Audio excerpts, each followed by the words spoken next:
issue? Or I can't. I honestly, I tried to wrap my head around it Thursday. When I did Thick Thursday, it kind of baffled me. I brought people on. I brought some people on to do the video with me, and some people were saying, people were in their inboxes telling them not to support us because the faces that I have on my brand, they tried to date them and they're bougie and they don't respond back to them. And I think again, these are what does that personal have to issues do with like what? Me, I thought it was a thunderstorm. Does it sound like it? What was it? Again, these are, in my mind, I'm thinking these are personal issues that you have with my models. Now you're upset with my models because of X, Y, Z. You feel like, well, since this man is the face of this man's brand, I'm not going to support him because he got him on the face. And it's baffling to me. So how, outside of the Unity video that you did, what are some of the other things you guys, or I don't know if you want to say, any of the other things you guys maybe have coming up that you hope to push us a little bit forward and help people, like, I guess, push through whatever those personal issues of course. are. What the real bigger What I did announce this past Thursday is that Thick has now partnered with the Battered Women, Men, and Children's Shelter, where we now will be giving back to the community. We'll be going to feed them. We'll be doing a coat drive, and we'll also be doing a food drive this winter. So we're most definitely trying to give back to our community. If anything else, I'm all for doing new things. Being that we're doing our 1 year anniversary next month, August is celebration for Thick. Being that we did 1 year, so in the first year I feel like I was in trial and error. I did my first trial and error. Of course, every business we go through our first year of trial and error. So we live and we learn. Yeah, you figure everything out. I feel like by me going into my second year, I want to do more reach out to the community. And everyone has said that we should do this conference. And I think that we should do this conference, and I think it's well done. Chicago has tried to get us to come to Chicago to do a Thick Man's conference there, but we can't get it lined up. Yeah, they want to do a conference there. They have reached out to us several times. But it's more so. We'll chat about that offline. Yes, we do. We have to get this thing going, but people want to hear us speak like this. They want to hear this and see this. I'm here for this. I'm here for it too. Okay, so we're gonna figure out how to make that work. We're gonna have to. I think this is like the third time we've talked about. We have. We started at the Black Party. We did, and we never finished. And every time we see each other, we gotta do this conference. We gotta do this conference. I feel like life keeps telling us we need to do this conference. If every time we meet, we keep having that same conversation. If we can get all the industry leaders at the table, we can most definitely. I don't even think we need to do that, because a lot of times what happens is, a lot of times your first thing is proof of concept. So first we just gotta get it done. Right. Then people see it, because we're gonna have great video, great photo coverage. People will see it and be like, when's the next one? Right. And so a lot of times you just have to do the first one to proof of concept. So we'll definitely. And we can do that. We can do that. So one of the things I want to know is, how did you get started? Because I don't think I know the origin story. So, it's funny, but I was sitting at work one day. Well, prior to King Thick, I was Mr. Fearful. Yes, you changed your whole name. Yes. I was Mr. Fearful. I was celebrity wardrobe stylist, and I still am. I've been doing women's fashion for 13 years now.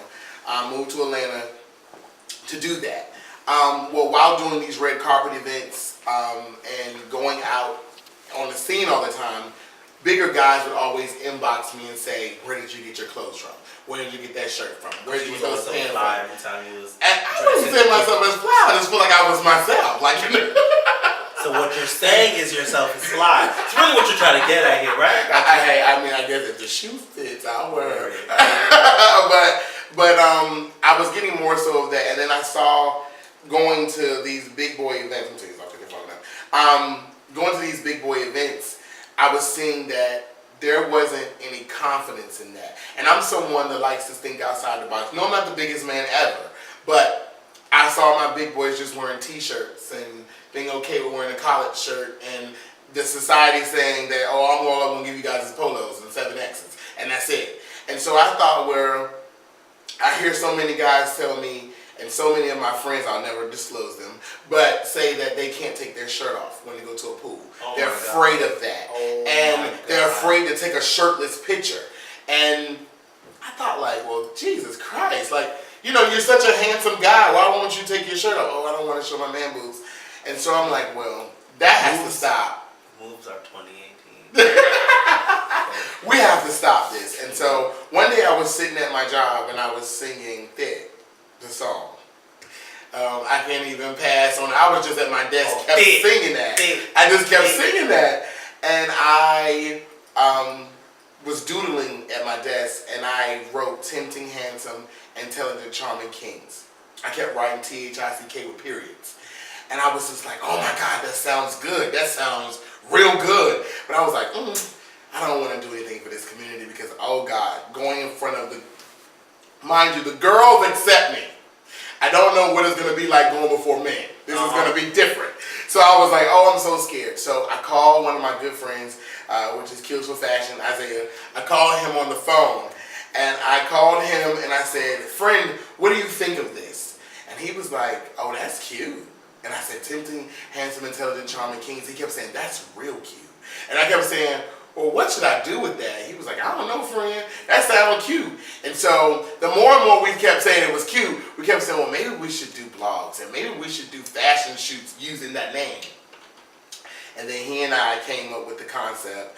I branded the concept, got it patented, and I ran with it. And so I thought, well, no, Isaiah, let's not just use me and you because you and I are into fashion. Let's use different boys. Let me show different kinds of boys,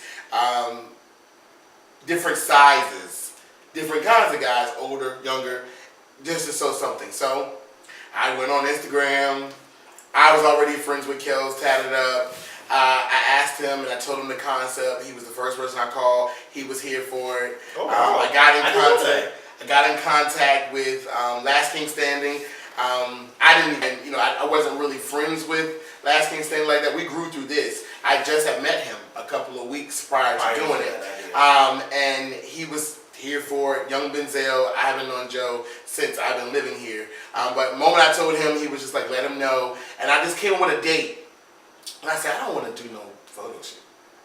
Let's do a visual. That was a good Let's do a visual. And so the videographer I teamed up with, he was just like, meet me on the top of the building downtown at 7 a.m. on a Sunday. Because I like that building. It's in Centennial Park. Okay. I can't tell you which one of them it is, but it's in Centennial Park. It's right beside the Phillips Arena. I can tell you that.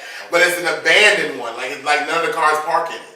So he said, meet him at that that parking lot at 7 o'clock in the morning on a Sunday. And I'm like, you really want me to make these men get up on a 7 o'clock on a Sunday? Jesus Christ. So I asked them all, and they were all willing to. Knew me if you're lucky. They were all willing to get up at 7 o'clock, 6 o'clock, to meet me there at 7 and do that video shoot. And again, I was still standing there, and I was asking God, like, what should I do with this video? They were all standing here, we're wearing black. Like, what should we do? And when the videographer went for what he knew, and it dropped the first day, the response we got was immaculate. Like, it went viral. Right. So we're going to get into the next video, which is the one that I truly love. But that first video was amazing. Yeah. And I don't know why I never checked the tags to see who did the video. Because Byron Kearney, guys. I know who does it now. I'm following him. But like at that time when you were shooting that video a year ago, Sydney and I have been looking for a video out for 4 years. I'm never going to trade him in. I'll never trade him in. He's solely mine. I even made him sign paper. He's mine. Yeah, I can call this man to life. I can call him with one idea and he runs with it. I like him. And he adds a lot of his own visual ideas. That's why I like so him. it's sometimes like you have an idea, and then even that day when I was there at the Unity shoot, like you were giving him ideas. He was like, let's take that, let's do this. And it's like he take your idea, you're on level 200, and he's like, nah, that ain't enough. Let's make it 400. That's why I love him. Yeah, that's why I love him. Really good. I won't trade him in for the world. I won't. That second video you did. Which one? The one where you guys were somebody's in their car. You guys were Oh, texting. that's everybody's favorite video. I love that video. You know why I love it The because classic man video.